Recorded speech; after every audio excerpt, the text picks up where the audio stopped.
अगर आप अपने पति की लंबी आयु, सुख समृद्धि और अखंड सौभाग्य की कामना करती हैं, तो इस वीडियो को अंत तक जरूर देखें। हरे कृष्णा।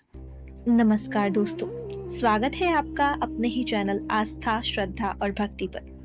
दोस्तों, हमारे हिंदू धर्म में वट सावित्री व्रत का अत्यंत विशेष महत्व माना जाता है। ये व्रत हर सुहागन स्त्री अपने पति की लंबी आयु, अच्छे स्वास्थ्य और अखंड सौभाग्य के लिए बड़े श्रद्धा और विश्वास के साथ रखती है। ऐसा कहा जाता है कि इस व्रत का प्रभाव इतना शक्तिशाली होता है कि ये जीवन में आने वाली बड़ी से बड़ी बाधाओं को भी दूर कर सकता है और दाम्पत्य जीवन में सुख, शांति और समृद्धि बनाए रखता है। दोस्तों, ये व्रत ज्येष्ठ मास की अमावस्या को रखा जाता है।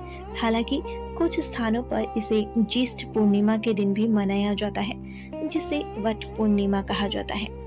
इस दिन बरगद के पेड़ यानी वट वृक्ष की पूजा का विशेष महत्व होता है।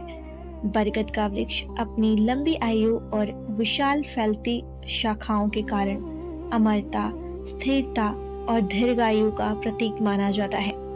मान्यता है कि इस वृक्ष में त्रिदेव यानी ब्रह्मा, विष्णु और महेश का वास होता है। इसलिए इसकी पूजा करने से जीवन में सुख, समृद्धि और आशीर्वाद की प्राप्ति होती है। दोस्तों, इस व्रत के पीछे एक बहुत ही प्रेरणादायक और अद्भुत कथा है। प्राचीन समय में सावित्री नाम की एक पतिव्रता स्त्री थी, जिनके पति का नाम सत्यवान था। सत्यवान की आयु बहुत ही कम थी और एक दिन उसकी मृत्यु हो गई।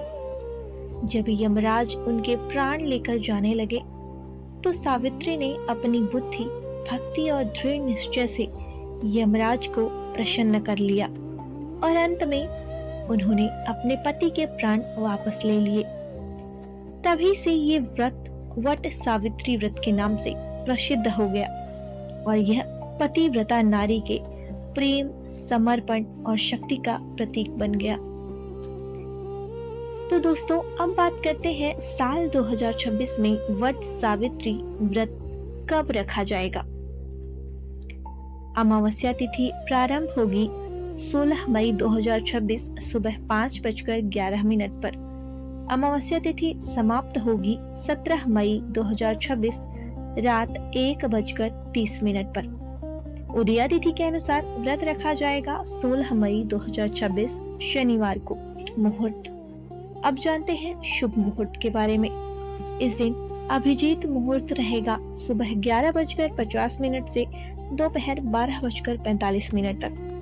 गौधूली बेला होगी शाम 7:04 से 7:27 तक। इस दिन राहु काल होगा सुबह 8:54 से 10:36 तक।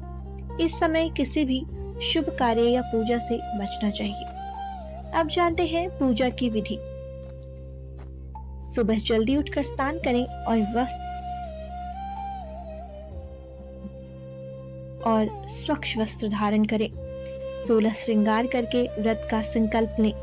बरगद के पेड़ के पास जाएं या घर पर गमले में वट वृक्ष की टहनी लगाएं। पेड़ को जल, हल्दी, कुमकुम और फूल अर्पित करें।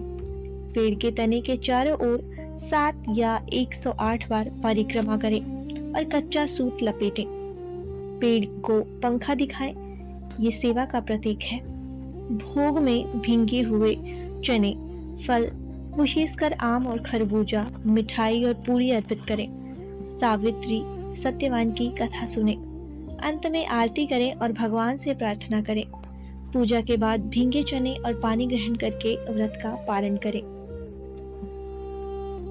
अब कुछ महत्वपूर्ण सवाल जवाब हैं, जिनके बारे में हम बात करते हैं। इस दिन जो पूजा के बाद टहनी बचती है, उस टहनी का क्या करें। पूजा के बाद टहनी को जल में प्रवाहित कर सकते हैं या किसी वृक्ष के नीचे रख सकते हैं। अगर पौधा है तो उसे घर में ही लगा सकते हैं। पीरियड्स में व्रत कर सकते हैं या नहीं। 5वें दिन यदि शुद्ध हो चुके हैं तो पूजा कर सकते हैं। चौथे या उससे पहले नहीं करनी चाहिए। ऐसी स्थिति में आप मन ही मन पूजा कर सकती हैं और कथा सुन सकती हैं। दोस्तों, वट सावित्री व्रत सिर्फ एक परंपरा नहीं, ये पति पत्नी के अटूट प्रेम, विश्वास और समर्पण का प्रतीक है। अगर आप सच्चे मन से यह व्रत रखती हैं, तो भगवान आपके जीवन में सुख, शांति और समृद्धि जरूर प्रदान करते हैं। अगर आपको ये जानकारी पसंद आई हो तो वीडियो को लाइक, शेयर और चैनल को सब्सक्राइब जरूर करें और कमेंट में लिखें जय वट सावित्री माता। हरे कृष्णा। मिलते हैं अगले वीडियो में। तब तक के लिए आस्था, श्रद्धा और भक्ति के साथ जुड़े रहिए।